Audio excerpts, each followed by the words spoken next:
The Book of Enoch is one of the most significant apocrypha of the Old Testament. The Apostle Jude refers to this book in his letter. The text is mentioned by the ancient writers Tertullian, Origen, and others. However, the text itself was unknown to Europe until the 18th century, when it was discovered as part of the Ethiopian Bible, where it is included in the canon. Since then, the text has been translated into various languages and republished several times. The Russian translation was made from German and published together with commentaries in 1888 in Kazan by Archpriest Alexander Smirnov. The Book of Enoch was the third most popular book of the Bible among the Qumran manuscripts and is represented by 25 scrolls. It describes how 200 angels landed on Mount Hermon, took themselves as wives of earthly women and gave birth to giants, after which the earth was subjected to a flood for healing. In the canonical book of Genesis, these beings are called the sons of God. So what happened in those distant times and why today the Book of Enoch is denied by the official church? Enoch, the Old Testament patriarch of antediluvian times, the great-grandfather of Noah, is considered the founder of writing. He was the first person God took to heaven. According to prophecy, he will return to earth during the time of the Antichrist. His books, containing accounts of Enoch's journey to heaven, his visions and prophecies, are considered apocryphal. By the way, apocrypha is translated from Greek as secret hidden. Apocrypha is a text of Jewish or early Christian literature that is not included in the biblical canon. The Book of Enoch repeatedly mentions future cataclysms that humanity will experience. Let's pay attention to an interesting fact. At the beginning of our era, this book was considered canonical and authoritative in Christian teaching. But later the Book of Enoch began to be considered harmful and heretical. A strange turn of fate for the book of the ancient author led to the fact that this work was burned at the stake as heretical. It has almost disappeared from lists of religious literature. The Book of Enoch was one of the books that was removed from the Bible. Let's try to answer the question of why this was done further. Let's look at the book by the American author Randy DeMane called The Nephilim Conspiracy. The Book of Enoch remained quite quietly in the canon until the Council of Constantinople in 553 AD. After the council, it was decided to destroy the Book of Enoch and mark it as heretical.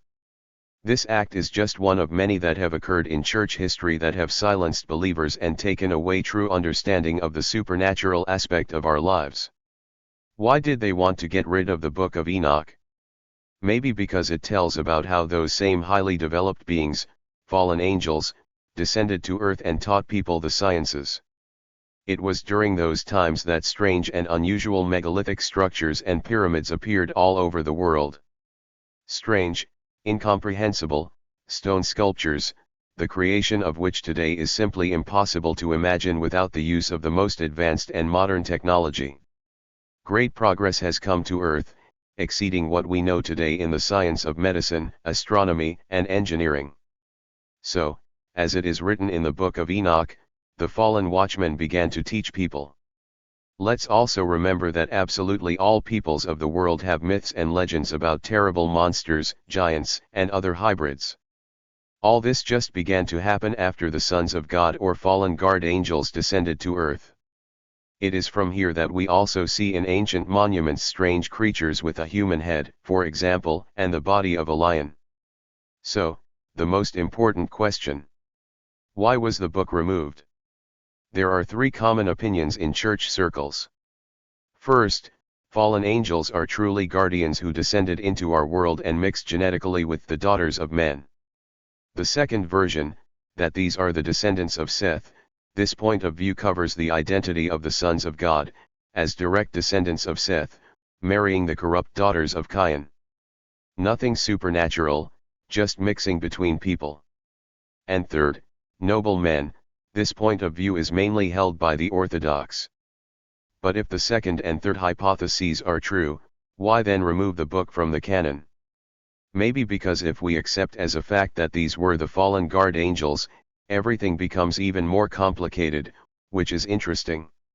Chapter of the Book of Enoch, from 37 to 71, is called the Book of Proverbs.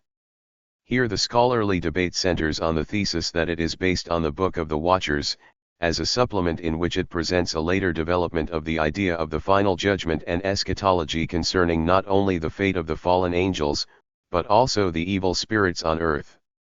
As you know, we constantly hear about the Rothschilds, Rockefellers, Schiffs, Barracks, but few people think about the fact that the black aristocracy of Italy is one of the most important in the world. As an example, take the family of Fabrizio Massima of the Bronx, or the ancient Roman nickname Maximus from the Fabi family.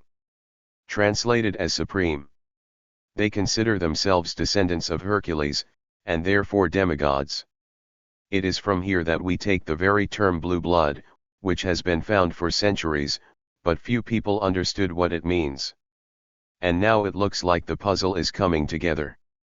Those same descendants of hybrid mixtures of the fallen, super beings of angels with earthly women, gave birth to offspring, which subsequently multiplied only with their own kind, which we actually observe in the medieval royal families of Europe and beyond. Why did they have internal marriages?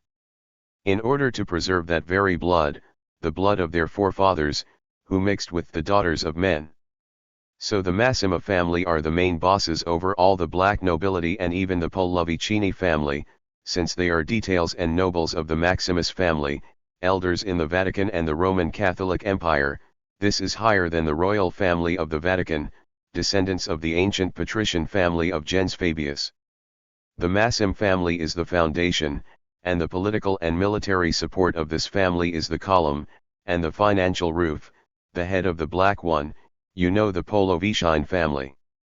The princely house of Massima is historically one of the great aristocratic families of Rome, known for their influence on the politics of the church and the artistic heritage of the city. The Massima family is sometimes described as one of the oldest noble families in Europe.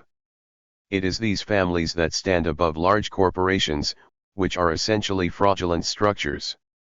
Corporations are also monopolies that use subsidiaries and proxy firms to hide their dominance over industries. They are always in the shadows, and therefore the concept of the world order to which they want to bring the whole world was born in the minds of these very people. Or maybe not really people. And now it becomes clear why the Book of Enoch is so inconvenient. Well, of course, you are friends, write your thoughts in the comments.